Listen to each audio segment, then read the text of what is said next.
Okay, we have a quorum, and we said the Pledge of Allegiance. Tom, would you like to introduce our visitors? Sure. We always welcome our staff and union leadership. Certainly we have Rich Muckle here tonight from the RTM. Good to see you, Rich. Olga Bush, who's running for the Board of Ed. Welcome.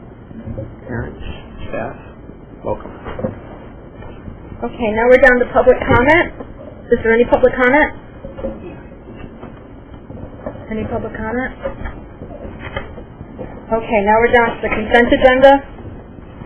Can we have a motion that the Waterford Board of Ed approves the consent agenda consisting of the minutes of the August 24th, 2017 regular meeting and the monthly expenditure report for August 2017? So moved. And, is there a second? Second. Any questions? Okay, all those in favor, please signify by saying aye. Aye. Anybody opposed? Okay, motion carried unanimously. Reading and review of correspondence. Do you have any? Nothing to report. No, I don't either. Okay, now we're down to superintendent's report. Sure. We're obviously back in school and things are rolling along, but at the September meeting we typically review the August PD Day and the work that our teachers and other staff were engaged in that day. Once again, it's an important day because it really provides professional development for some of the major initiatives and work for the year. Once again, from a personal standpoint, I had the opportunity to sit in on Greg Tang once again, who was here a year ago around math, and I always learn something each and every time I sit in. And then for the secondary educators, we had Mark Brackett from Yale, and I know you're going to hear more about this from Craig, speaking about social emotional learning, social emotional intelligence, and very, very interesting, but hopefully I didn't steal too much of Craig's thunder on this, but Craig, if you want to share some thoughts? Just to add to that, we did have two national speakers. The genesis of these really came up from staff. Greg Tang was a year ago. One of these workshops where it's amazing what you learn, and then if you don't take time to unpack it right afterwards with your grade level to make sense, it kind of goes into the ether because it's unpacking so much information.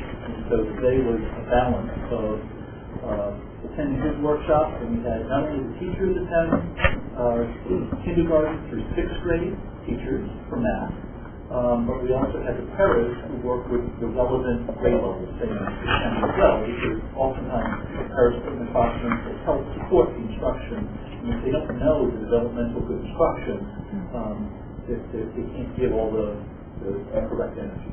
So that was with the elementary level, and as I said, the balance of the time after the workshop was really to kind of unpack the meaning of it, to kind of see how the team, the grade levels can infuse that in their instruction, and then they had some planning time as well. For the secondary, Mark Brackett came to us via Andre Hauser, who basically heard about this person, and it really fits in so well with our social emotional board goals. The feedback from all middle school and high school teachers and paras to a T was they wanted more, and that often doesn't happen with senior faculty. Usually if we can glean a nugget or two out of the information of a successful workshop, they were really saying they want more. And then, as you know, we're doing the school counseling K-12 curriculum renewal under the leadership of Jason Adler, and elementary psychologists came to speak with me about how can we kind of embed this and make this a K-12 initiative. And we certainly could have had all K-12 faculty at this, but we had already kind of booked the math person, so it's really a blend. But I do think we'll have some sort of continuing relationship with Yale, if not the director, with the support team, because we really want to make this a very practicable daily experience, and not just a kind of like off-the-shelf type program. So that was balanced then by department meetings at the secondary level to kind of prepare for school. Anybody have any questions or comments? Kathleen? Yeah. Because you touched on a piece, I was going to ask you, so you have feedback from the teachers, and is that in a written response, or is it, how do you... So really got this anecdotally firsthand, and then from the principals. In the past, we've done lots of feedback because there was a balance of sort of department time in this. We didn't do that, but we plan on doing that for the next series of professional development. Right, and then if I may just say that I am familiar with Jack's work with the ruler approach, and very impressed, so I'm happy that the teachers had that opportunity to have that development. So I think it's really in keeping with our goal, and it's very worthwhile. So thank you for that. Anybody else? Marcia? I just had a question about the 6th grade also participated in the math? Yeah. But the 7th and 8th did not? So that's correct. So Red Crane kind of repertoire is K-6. Oh, okay. So we last year only focused on elementary. This year we purposely folded in the 6th grade teachers as well to make sure that they could glean some information out of this. We know that math is another Board of Ed goal. This is one prong and a multi-pronged approach to try to enhance our practice.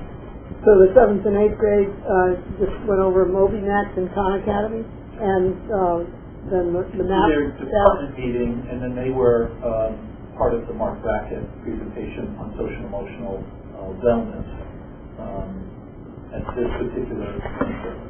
Okay. Anybody else? Hey, Craig, I just have a question. Maybe next year, are we going to add more for the pre-K teachers besides the autism? Absolutely. So we permanently really wanted the pre-K group to kind of formulate as a team, and so we really gave them some quality time to kind of jumpstart this program to be the successful program that is. In the future, we will program professional development just like we do with the rest of the faculty. I've heard a lot of good things about the pre-K program. Parents are really happy. Specific to pre-K, one of the things Kathy obviously meets with them often, as does Principal Billy Shea, is really what are those things throughout the course of the year that we need to institute and those sorts of things, and that will guide certainly some of the future PD. They're currently working on how we'll report out children's progress to parents. That's currently the list right now for that staff, and something that they'll certainly be working on. But certainly want to commend Craig and the PLEC committee for putting together a worthwhile day. So thank you. Thank you. On the department planning meetings, when you have 2 or 3 hours of department planning, is there, like for the high school for the afternoon, is there an agenda, and are there artifacts, turned in at the end of that meeting with what was accomplished? So their agenda is really set by the department head of the curriculum leader. Right. And I'm sure they do have artifacts, but I haven't asked for people to turn them in. Certainly the principal has department head meetings and from the two administrators, but we really kind of approved the agenda, which was summarized in this. I saw that. And let them go do their work. Sometimes nice to have something at the end of the meeting so that you can see what work was accomplished. That would be my suggestion in the future. Fair enough. Thank you. They have minutes from the meetings, though, right? And you could review what they discussed. Or? Really done that type of work is really done at the school level. I'm just used to taking minutes at meetings all the time. Me too. Certainly, you heard from me last meeting, and certainly many of us were engaged in the work around the strategic plan. Last meeting, we talked about providing regular updates. I don't necessarily think there'll be enough material for a monthly update, but there were several steps taken already early in the year. For those of you who had the opportunity to attend Convocation, certainly saw that it was rolled out to the entire staff, and tried to make it as exciting and riveting as we could. I love the logo. But, so that obviously making all staff aware of the plan is important. We're working on signage for the schools around our mission statement and other aspects of the plan that, should be prominently displayed throughout the district. Right now, in terms of fall goal setting and things like that, teachers, departments, teams, grade levels, administrators are all in the process of defining their goals for the year. And one of the things that we're emphasizing is it needs to have a nexus to our work as a district. And that's not been a problem, but being direct and overt about making that clear is a clear step in this process. So we're excited about that. One of the immediate next steps will be the formation of a district leadership team that's in the plan, which will be comprised of central office and then staff from every building in the district. Long term, the major goal of that district leadership team will to be, in essence, develop with essentially a district report card. What are those metrics and measurements that we deem important as a district? And certainly the board's feedback in that process is important. We know we have achievement data, that's the obvious piece. But what are those other measurements that are important to us? Is 4-year college graduation rate important to us as a district? Is 5 years after high school graduation, are our kids or students or young adults employed or employable? And those aren't necessarily the ones we'll decide on, but it's asking ourselves questions like that. What are those key indicators that tell us we're being successful beyond the obvious achievement data, which only tells part of the story? And in the short term, we want to form this team. You can see it up on the chart in terms of action steps, that we will conduct a comprehensive district-wide initiative inventory. And this is really looking at everything that we're doing. What are all the strategies we're employing? Are those strategies successful? Why or why not? Are there ones that aren't working, and should we continue to do those? If they're not working, should we continue to do those, and how do we make those better? So those are some immediate next steps in the strategic plan.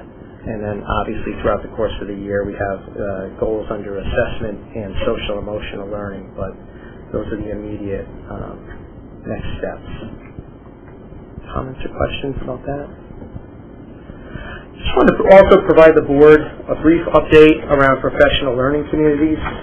Certainly in the year in review presentation that I shared with the board of all the great work going on in our district last spring, a long presentation, and it might have been glossed over rather quickly. But over the last 2 years, our team, our staff, has been working on enhancing professional learning communities. This is something that was rolled out in the district 8 to 10 years ago, and we know with anything, after 8 or 10 years, sometimes it needs a reboot and refining. So we've been doing some reading on best practices. We developed a list of non-negotiable best practices that all PLCs adhere to in the district. And really the focus has been on an increased emphasis on analyzing and using data. The using part is tough for any district. That's where nationwide PLCs struggle.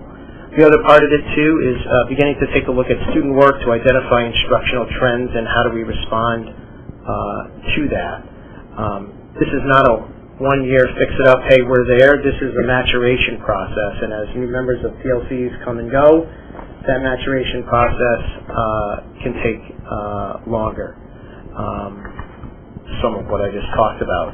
What I did want to share with you tonight is for 2 springs in a row, we've administered a PLC best practices survey to every PLC in the district. And I just wanted to share some comparative data from the spring of 2016 to this last spring, and what that data tells us. So specifically around student learning tasks, we asked, and this is not representative of every question we asked, but some of the key questions. The closer, I will tell you how the scale works, the closer to 1, the better. A 1 is a, quote, perfect score, meaning we do this all the time. 4 means we do this almost never. And thankfully our numbers with this particular area are closer to 1 than they are the far end of the scale. So if we look at things like we have clear tasks to perform at our PLC meetings, you can see improvement from 2.28 to 1.78. When we talk about number of respondents, we're talking about 175 teachers who responded to the survey, which out of 250, if you know anything about surveys, anything beyond 20% is considered unbelievable. So I think it's a credit to our staff that they took the time to do this. We have a defined PLC meeting cycle such as study, select, plan, implement, analyze, and adjust. And this is really getting at what are those next steps. We know we have work to do in that area. Our administrative team will be meeting by level next week to begin some of that work of how they promote that in their buildings. At least 80% of our time is spent on tasks related to student learning. Again, you can see improvement there. My PLC team has worked to define the most important student learning goals. Again, some improvement. And then down bottom was just the simple yes-no question, but again, you can see improvement over the course of 2 years. This particular question dealt with using professional dialogue protocols. I don't know if there's comments or questions. Is this K-12? This is K-12, every area. This So is. how does the middle school and high school do it? How do they group people for the lessons? So by high school, it's typically by department and content area, and at the middle school, it can be flexible. It can be by content area, but the unique part of the middle school is you also have teams. Yes. So those PLCs can look flexible. Sometimes it can be one and sometimes another? Yeah, I don't know, Jim, if you want to Generally, teams meet every other day, but in PLCs on Thursdays, it can either be by school, 6th to 8th grade, where they can break off the day to do it within third time. So generally, all of them, except once a month on Thursdays, they break off the grade. And every other day is teams. The teams are all them. And that's having come from a middle school background, that's some of the uniqueness, but also some of the challenge of middle schools, that you have a team of 4 or 5 content area teachers, but then you also have content vertically. So it's At the elementary, it's by grade level? typically grade level. We look at... Let's just go back to that. Sure. What are we going to do to make that better? You know, these are our own people. One would think they're going to be a little bit hesitant institutionally and peer-wise to be critical, but it's certainly not a ringing endorsement of what we're doing. So You're basically at a medium. You're struggling to get to 2 from a very receptive audience that is being reviewed. yeah, so I mean, if you look at 15 to 16, I think the positive trends in all areas, are indicative. I think one of the challenges with any initiative, whether it's PLCs or something that's rolled out 8 or 10 years ago, is during that time, we average about 10 new teachers a year, so we have probably 80 to 100 new teachers who were not trained in the same model as we were 10 years ago. So we're kind of hitting the reset button here 10 years after rolling this out in the district, which is, to support your point, precisely the reason we've taken this work on over the last 2 years. This is valuable time that we engage in every Thursday. So rather than it be an exercise, and I'm not suggesting it is in our district, but rather than be an exercise in compliance, we want to maximize that time for teaching and learning. Tom, is there a difference between the elementary versus middle school versus high school schools? There are some slight differences. This is aggregate data district-wide. We've broken it out for administrators by level, but also related services, unified arts, special ed teachers, things like that. So I'm giving you the overall district view. Principals have the data by level. And that's some of the work we'll be engaging in as an administrative team next week, to really break that down and say, what does my school need to do to move forward? Because there are a little bit of variances between levels, more so levels than individual schools. Right. I would think elementary, your scores are higher than middle school and high school. In different areas. In different areas. I think the data at the elementary school is more definable because you have, I'll say more common assessments in terms of reading and math, whereas it varies more as you get to middle school and high school. When we talk about student data and student work, this is the whole reason that we really wanted to engage in this work the last 2 years, is that time should really be driven by looking at data, how do we respond to it, and moving forward. So you can see on that one to run away from data, this is an area that we need to get better at. And that's the reason that we're engaging in this work. While this is a survey, I might point out that much of this data is verified by our administrators engaged in PLCs on Thursdays, whether it be popping in or being asked to facilitate and things like that.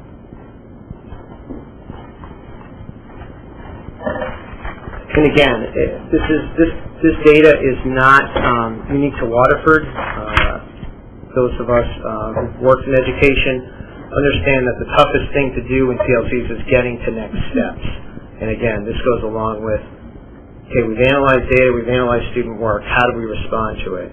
So again, how do we move forward and create action on what we've just talked about?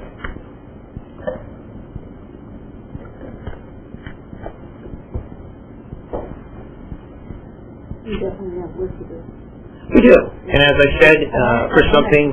I commend you for statistically analyzing it and making it a focus. So I think it's important. It's valuable time. So I also wanted to point out under Superintendent's report that we have locked in a date for our second annual Parent Academy. That is going to be Tuesday, December 5th. We're starting to advertise that, not only to staff, but our parent and Waterford community. The keynote speaker this year will focus on helping parents manage their child's social media. I know that is a challenge that's not unique to Waterford, but it is a focus, and Great Neck had a presentation yesterday about this very topic. We know we've had presentations last year in district on this. So Tom Pinsent, who you have an article in front of you and you can read at your leisure, presented to a small group in district last year, and the feedback was so positive that we're bringing him back to keynote at our Parent Academy night. And then the format of that evening is about an hour keynote, and then our staff run breakouts for the second part of the evening. And last year our staff was fortunate enough to offer almost 25 breakouts to parents K through 12. Some of those folks are in the room tonight. So we'll once again follow that model. And topics for parents have ranged from curricular all the way to social and emotional and school phobic and school anxiety. So it's always a fruitful evening. We had about 125 parents last year, and we're looking to expand upon that. Just want to point out two of our stellar seniors at Waterford High being recognized by the National Merit Program. Sophie Joseph and Sophie Wang have been recognized as commended students based off their junior year PSATs and being recognized on a national level. So we're proud of all of our students, but our students receive national recognition. We'd like to certainly point that out. That's great. And lastly, just wanted to share that a team from the middle school and a team from the high school, Craig and myself, will attend our first League of Innovative Schools professional development meeting in October. The League is a group of schools throughout New England who really focus on student-centered learning and mastery-based learning, which is a direction we're moving to at the secondary level. And we're looking forward to being a part of that network and learning from others who are doing excellent work in this area. So that's all I had for Superintendent's report. Great. Friday's report, which for those of you who are not familiar, we get a report by email every Friday from the superintendent's office, from all the main central office administrators. One of the items there was from Jay, who's in charge of building and grounds, that there was work being done on the air conditioning system at the high school, with no mention of what the problems are there or in any other building. Would you care to elaborate on that? What are the temperature conditions over there? Are they consistent? What's being done? Why do we have a problem when we think we have a brand new school? Well, you have a fairly new school. You also have quite a refined system over there. You have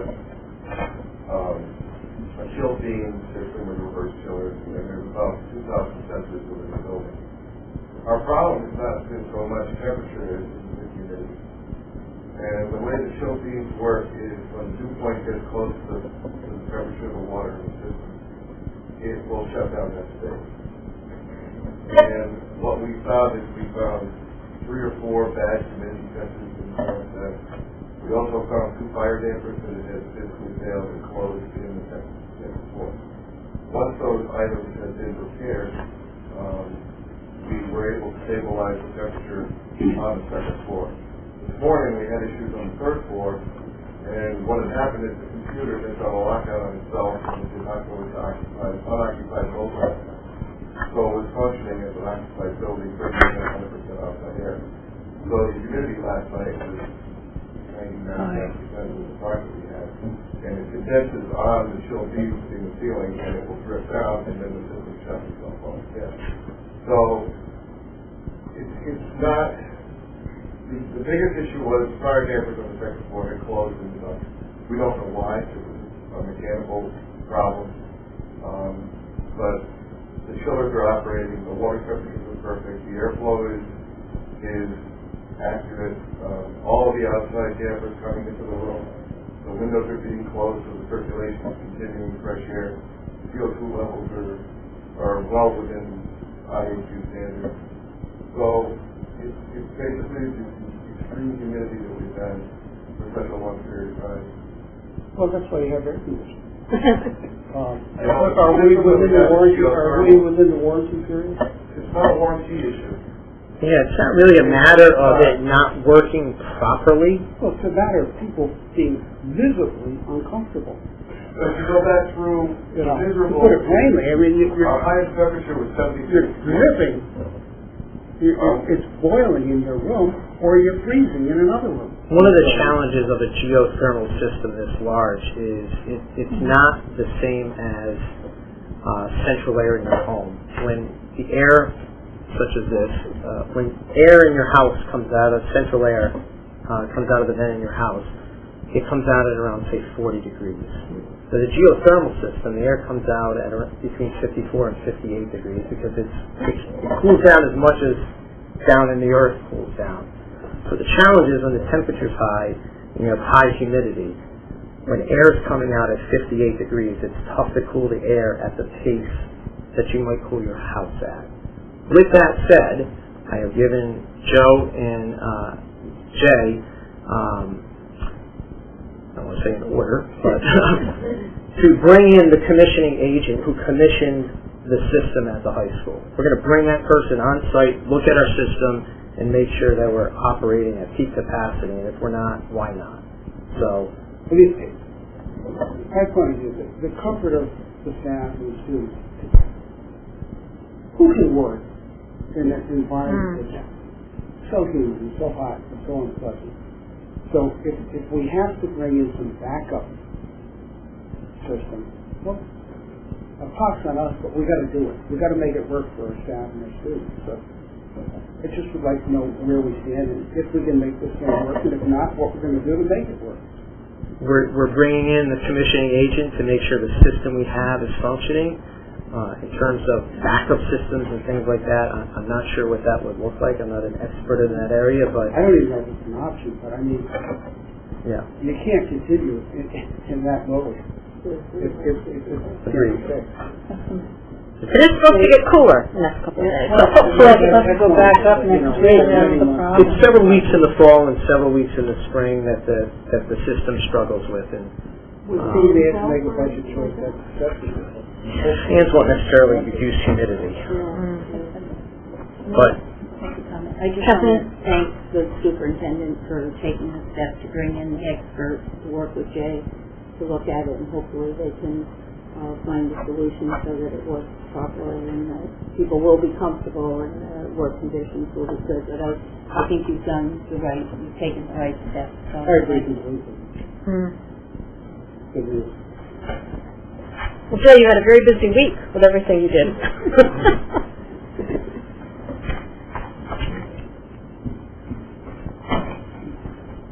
Okay, now we are down to committee and other reports.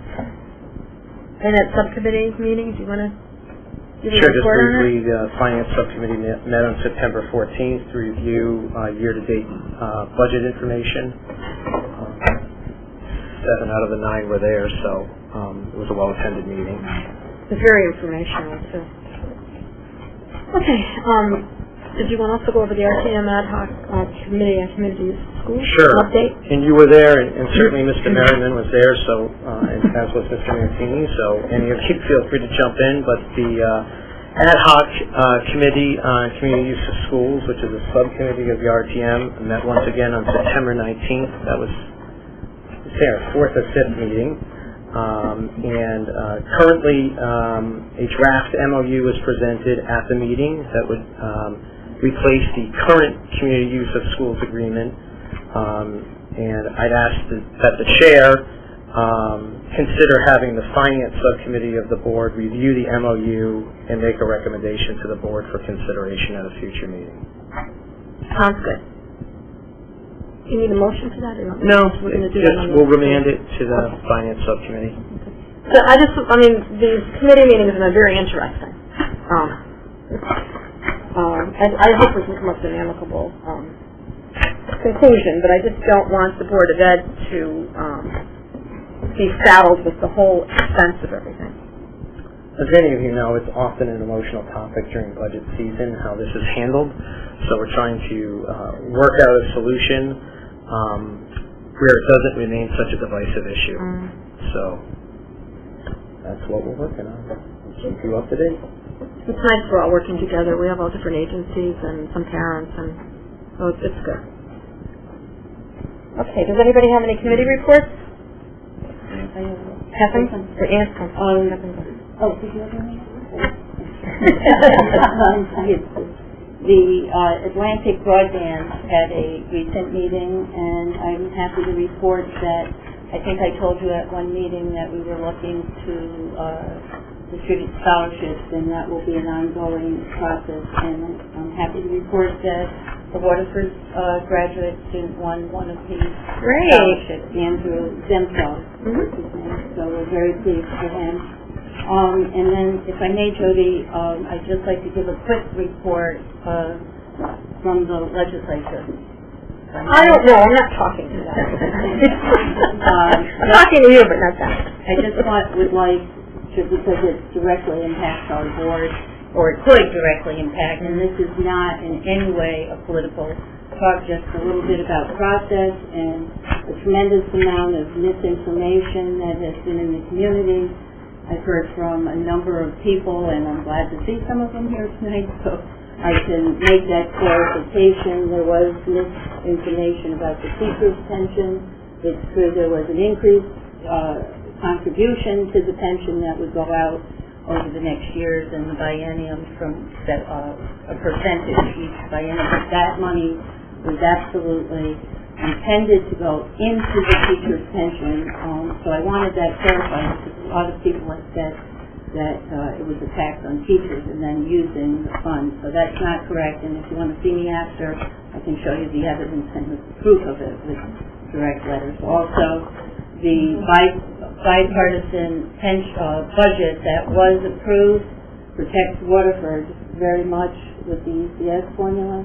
It also does not direct the teacher's pension back onto the town. So there was a lot of good things that went on in the bipartisan budget. You may have heard today the governor did veto the budget. So that means that currently there is no budget proposal there. Hopefully there will be one shortly. I'm anxious for us all to get back together to have something in place, because if the governor's executive order continues, it's extremely detrimental, not only to us, but to all the communities throughout the state that depend on education aid and municipal aid. So I just wanted to clear that up because I think or at least I tried to show over the years that I'm very interested in education in the state and try to do my very best for this board and for our students and teachers going throughout. So I thought it was important to explain that today, since many of you sitting out here have asked me directly about those questions, and I'm more than happy to sit down at any time and to explain in greater detail. But I think it's really important that we all work together for the best of our students in the state and for our residents. So just a little, and I will be happy, and I'm just saying that tonight. I'm not sure. I'm getting close to I think I'll be technical. Board of Ed meeting, but if not, I had said to Jody, I'm more than happy to bring liaison reports back from the Assembly that deal with education and what's going on. It's really important to hear from the board. I can tell you that right now. So I was going to mention that a little bit later. We used to come together as a board when we did the goals, and if there's anything that should be going on in the legislature, I'm more than happy to receive your input and to work on it with all of you. So I just want to put that out there. Thank you, Catherine. As you may or may not know, Waterford Rotary does the Student of the Year Awards in the spring, as well as some scholarships. But just wanted to update, we did just finish the dictionary project, which we do every year. So we do dictionaries to all third graders in Waterford, as well as the students at Waterford Country School. So we finished this morning, and we've given out approximately 170 dictionaries, well received, as you can imagine. And then we usually do 2 juniors to the RAGA, Rotary Youth Leadership Weekend, and we do it usually in the spring. And we have those 2 students come and speak at Rotary, and what they recommended was to have a sophomore go instead of a junior and have them go in the fall, because then they can attend the spring one and be more of an assistant in the instruction. So that's what we're doing. We're working with the high school, picking our 2 sophomores to go, and they'll be going in November to Rila. Okay. Thanks, Ann. Anybody else? Any other input? Yeah, I have a youth service report. We had our first meeting of the year last Wednesday, and they were very busy, as you know, over the summer with Camp Dash. It lasted 8 weeks. There were 41 paid staff, 40 volunteers, and there were 300 registrations altogether. And also Camp Dash passed state inspection, and they were very impressed with the way that the camp was run. The Youth Service Bureau hasn't been able to have any fall programs because they're getting a facelift, which they really need inside. They got new carpeting. The library was kind enough to give them some of their furniture that they weren't using anymore. So it's about time. I mean, well, Min can attest to it. I mean, we've been involved with it for 25, 30 years, and that building is. I mean, the people that are in it make it really pleasant and the best they can. But boy, it needed a facelift. They have new windows that they put in over last year and then this year, and I'm so happy for them. And now it's a nice, welcoming, place. Also, Youth Service Bureau is sponsoring. It's called Inside Out, and it's a special series of 5 free mental health workshops for elementary school students. And I'm really impressed with some of the topics they're going to be discussing: autism, how to make sense of school and friends. Feel good and stay cool, and that's for emotional regulation tips. The anxious mind, an intro to managing anxiety and panic. As we were speaking before, a lot of our students are anxious and they're stressed, even in elementary school. So I'm hoping this will help them. Another workshop is worrying too much. It's an intro to overcoming anxiety and what to do when you feel sad. And this is dealing with feelings of sadness. And Ann Daigle is going to be facilitating that, and then Andy Stoughton will be doing the other 4. Each workshop has limited registration, and each is free. All workshops will be held at the Waterford Youth Services. The Inside Out Mental Health Series will offer workshops for middle and high school students in the winter and spring of 2018. I can't believe 2018, almost here. And then you just have to call Youth Service Bureau if you're interested. But I think it's really worthwhile. How else is that publicized? This went home and all, it was supposed to go home with all the elementary school students to their Friday folders. So hopefully everybody received that. But I think it's a lot of these topics are really worthwhile. And I think that's it for me right now. Kathleen. May I mention, just as a follow-up to your report there, and since you mentioned Dan Daigle, Dan has been so involved with all the mental health issues, and tonight, because it's Suicide Awareness Month, she is having a forum over at East Lyme High School after our board meeting. I know a few people are going, but I just would like to remind people that this is still a very serious issue, so it's really timely that the Youth Service Bureau is working and that everyone seems to be very concerned about the mental health. And I'm happy to start with younger children too now, because they do so much counseling over there at Youth Service Bureau too. They know some of the challenges the children have. Ann Daigle we heard that the Red Cross is going to move out upstairs at Youth Service Bureau, so we were hoping Ann Daigle was she was interested in moving upstairs, but the Red Cross is still there. So she has a place now, but she would have been a nice addition there. She's been a good partner. Yeah, she's great. Well, she also sponsored the Dancing with the Stars last year with East Lyme versus Waterford.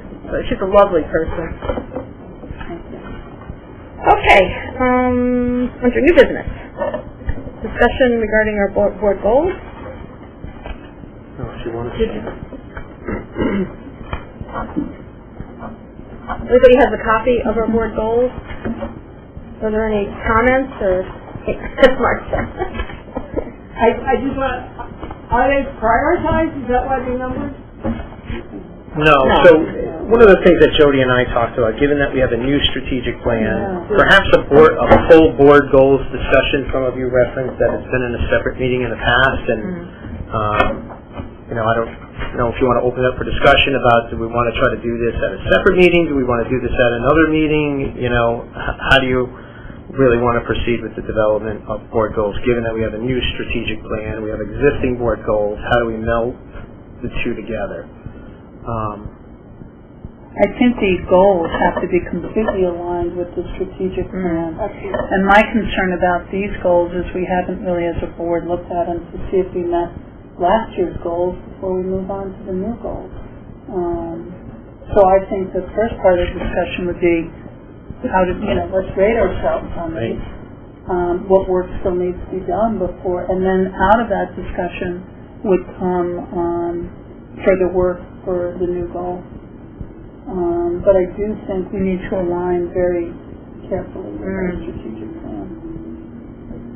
Jody, I was thinking along the same lines as you were, and just actually start in these goals, the ones that I think that we've really achieved, and those that we need to continue to work on. But some of these do align very well currently with our strategic plan, especially the one on the mental and social emotional well-being that's already embedded in the strategic plan and part of our goals. So I can see that there are a few here that I think we have met, and so whatever you please to do, if you want. Do you want to have a separate meeting to discuss this? I mean, we used to always set our goals at a retreat we would have in July normally, but we were, as Tom said, we were firming up the strategic plan. You got a lot going on. Yeah. So I don't. What's the board's pleasure? Greg? I'm sure you have an opinion. Well, I do have an opinion. It's always helpful to have the public have their input. And when you have a retreat, you don't get that public input. So I think it ought to be part of a regular meeting. And I agree with Lynn completely. Let's get the strategic plan in place, and then align our goals with that. I mean, you can't put the cart before the horse. No, and there's a lot in the strategic plan. Right. So did you want to wait then? So plan on a full discussion in October. It gives you a month to review the 16-17 goals. Well, you're also going to have some new board members by November. November. Actually, December, though. That's the problem. They don't start until December. So that's a little late. So we can talk in October. The other thing we can do is we can subcommittee and we can meet for a half an hour before and come up with some, look at these and come on the strategic plan and come up with it and recommend it for discussion to the board I think it needs to be streamlined somewhat, and I think it's gonna be a tedious process. So I think, rather than string out, board meetings for a long, I mean, welcome, I don't mind sitting here. Goal writing is But, usually, I think we've got a 2-hour limit or something like that. No, we ever could say. Well, we could always extend it. Okay. So do you want, I mean, everybody could work on these individually and email to I Tom? think the subcommittee's a good idea, personally. Okay. Can we meet before our board meeting, one of our board meetings? Not before our October board meeting? Just for a point of clarification, so the subcommittee would take a look at what we've done, and I do agree that we tried, and we have said, and I thought last year we actually did get a nice report on where we were and which goals we've met and which ones needed. It's almost like where we put in progress meeting goals, you know, or the whole rubric is. So I think it would be good if you wanted a subcommittee, but as long as the full board gets to weigh in on Absolutely, it would be actually on the agenda. right, and that there's a full enough discussion that it's just to help save time and organize the subcommittee would work. I'm not. Okay, so, well, whoever wants to be on the subcommittee, just see me after the meeting, and we could, and we'll meet an hour, half an hour before the next meeting? To an hour. Before the next meeting, so we should. I think to do it justice, that's a good way good way to do it. Get it moving. Important work. Okay. Is that all right with everybody? I don't think we need a motion. Just let me know if you'd like to be on the committee. Or you can just have set up time for a meeting and just whoever can make it can make it. Yeah. Or just sit together and talk about it. Okay, well, 5 o'clock on at our October meeting then? Yeah. Is that all right with everybody? Whoever wants to be there? More than So I'll post that as a special meeting Yeah. for the purposes of discussing board goals. Yes. Great, thank you. Thank you. We could add some goals too. Of course. Suggestions. Okay. That's what that meeting's for. Okay, now we're item B, I think, Craig, second reading and possible adoption of policies. Sure. So let me, basically, this one that we go through the policy manual, we're looking at items that probably could use an update, and before policy in the administration section, this goes over policies, regulations, and bylaws, whether it should be in the 9000 series, which is the Board of Ed section. So there are 3 new policies, because we basically, with legal counsel, broke out the formation, adoption, amending, or deletion of, and then 1 policy on bylaws, 1 policy on policy itself, and 1 policy on regulation. So that would be the 3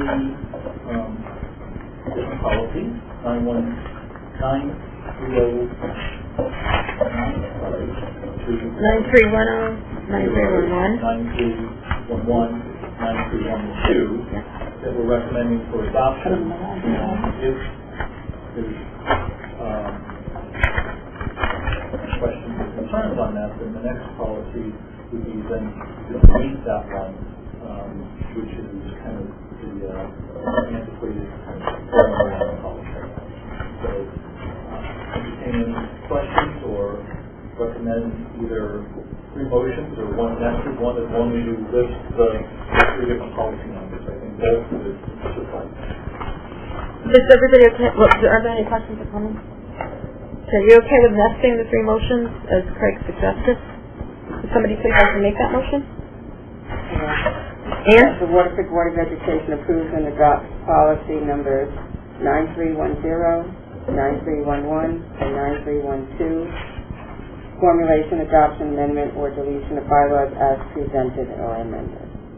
Is there a second? Craig? Any more discussion? Okay, all those in favor, please signify by saying aye. Anybody opposed? Okay, motion carried unanimously. Now that those 3 policies have been approved, then recommend the deletion of the 2231, which the policy dating back to 2004, which really had all those components, but in a very abbreviated fashion. Kathleen? Is there a second? Okay. Kathleen and That the Waterford Board of Education approves the deletion of policy number 2231, policy and regulation system as presented. Okay, thanks, Kathleen. Is there a second? Amanda? Okay, any more discussion? Okay, all those in favor, please signify by saying aye. Aye. Anybody opposed? Okay, motion carries unanimously. So, can I Kathleen? just make a comment? I'm sorry that we already approved it, but I just would like to recognize the administration on the policy that we put in with but having the board in concert and collaboration when you put your regulations together, because I know that's not always the practice, and I think that's good. It shows good cooperation between the board and you actually go ahead and implement the policy, but it's nice for the board to be able to come back and make suggestions on the regulations. So, thank you for that. Craig and Tom I think they do a really good job at our policy committee meetings. They explain everything, and you always get back to us in a very timely manner when you have questions. Okay. Just one more quick thing. There's a home football game tomorrow night. They're playing Bacon, I think it is, and the game's at 6:30. Good football weather tomorrow night. Yes. Okay, Ann? Motion to adjourn? Is there a second? Right. Okay, any discussion? Okay, all those in favor, please signify by saying aye. Aye. Anybody opposed? Okay, motion carried unanimously. Thank you, everybody, for coming. Yeah, I kind of thought about it.